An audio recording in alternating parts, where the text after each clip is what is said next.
Alexia a 27 ans. Titulaire d'un doctorat en pharmacie et d'un master à HEC, elle est cadre dans l'industrie pharmaceutique. Parisienne depuis 3 ans, elle habite dans le 14e arrondissement depuis quelques mois. Alexia est le portrait type du Parisien, ou plutôt de la Parisienne. Car Paris est peuplé à 53% de femmes, 34% des Parisiens ont entre 20 et 39 ans, 49% ont un emploi et 58% sont diplômés de l'enseignement supérieur. Si, comme 93% de la population parisienne, Alexia aime sa ville, elle lui trouve bien quelques défauts. Le plus important, le prix de l'immobilier, préoccupation principale des Parisiens. Ici, Porte d'Orléans, Alexia assume seule un loyer de 925 € par mois pour 35 mètres carrés.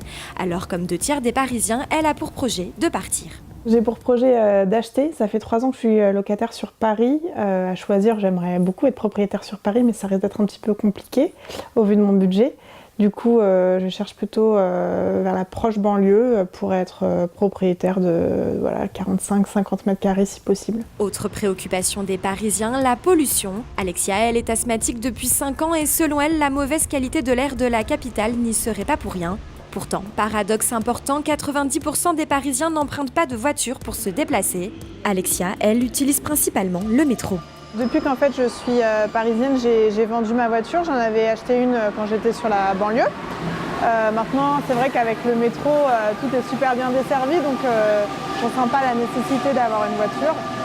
Et ça me permet d'aller aussi bien sur Paris que même en banlieue quand je dois retourner voir ma famille, donc j'ai pas d'intérêt d'avoir une voiture. Et dans le métro, Alexia ne pense jamais aux attentats. Si 88% des Parisiens admettent en craindre de nouveaux, seuls 14% se sentent réellement en insécurité. Au fond, Alexia se dit bien que de nouvelles attaques auront sans doute lieu, mais il en faut plus pour perturber le quotidien de cette jeune Parisienne.